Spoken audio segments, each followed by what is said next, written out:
నేరుగా సార్ మనూరు రోడ్డే రెండవ రోడ్లోనే bus stop ఉన్నారు చూడండి. బస్ స్టాప్ ముందర వచ్చేసి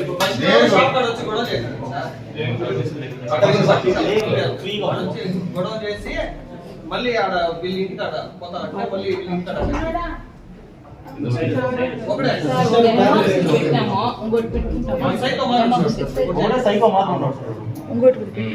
సీసీ కెమెరా ఉందా మళ్ళీ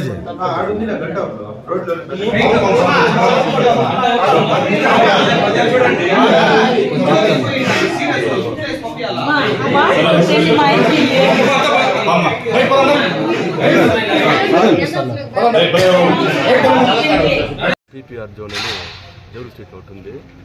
ఆడ వాంటెడ్గా ఒక ఇద్దరు వచ్చి షాప్లో పోయేసి ఆ ప్యాంట్ ఎంత ఈ షర్ట్ ఎంత వాంటెడ్గానే వాళ్ళనే గలాటా చేయాలని ఉద్దేశంతోనే ఆడ గలాటా చేసుకున్నారు. అతని ముందు దౌర్జన్యంగా పుట్టైపోయినాడు. వీళ్ళు ఆ నుంచి తప్పించుకొని గంటావరం రోడ్లోకి వచ్చేసినారు. వాళ్ళ కాడి నుంచి ఆడే కత్తులు గిత్తులు ఎత్తుకొని వచ్చేసినారు.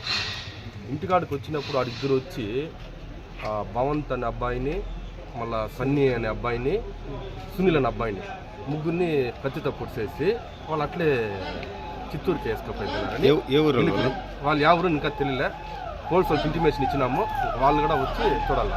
5:30 గంటల సమయంలో ఒక పర్సన్ బైక్లో వచ్చినప్పుడు ముగ్గురు యువకులు అతన్ని ర్యాష్గా డ్రైవ్ చేస్తున్నామని చెప్పి అడిగిన దానికి అతను సీరియస్ అయ్యి అతని దగ్గర ఉన్న కత్తితో వాళ్ళని పొడవడం జరిగింది. దాంతో ఒక ఇద్దరికి సీరియస్గా ఉండి వాళ్ళని హాస్పిటల్కి రెఫర్ చేసినారు. దీంట్లో ఎవరు అతను ఏందనేది కేసు కట్టి ఇన్వెస్టిగేషన్ చేసి ఫుల్ డీటెయిల్స్ తెలుసుకుంటాం. ఈరోజు ఇక్కడికి 5:50కి ఒక 3 పేషెంట్స్ అంటే మనకి కత్తిపోట్లు అని చెప్పారు. వాళ్ళు ఇక్కడికి క్యాజువాలిటీకి రావడం జరిగింది. మేము ఇమ్మీడియట్గా లోపలికి వెళ్ళి చూసే కొందరికి కత్తిపోట్లు మాదిరిగానే ఉన్నాయి. అక్కడ మన ప్రైమరీ ట్రీట్మెంట్ చేశాము. ఒక భవంత్ అనే అబ్బాయికి మాత్రం బ్యాక్ ఆఫ్ ద చెస్ట్లో డీప్గా స్టాబ్ ఇంజరీ మాదిరినే ఉంది.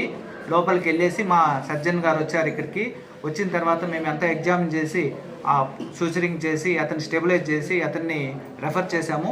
ఇంకొక అతను సుధీర్ అతనికి ఫ్రంట్ అంటే కడుపు పైన ఒక కత్తిపోటు, తర్వాత వెనకాల బ్యాక్ ఆఫ్ ద చెస్ట్లో ఒక కత్తిపోటు ఉంది.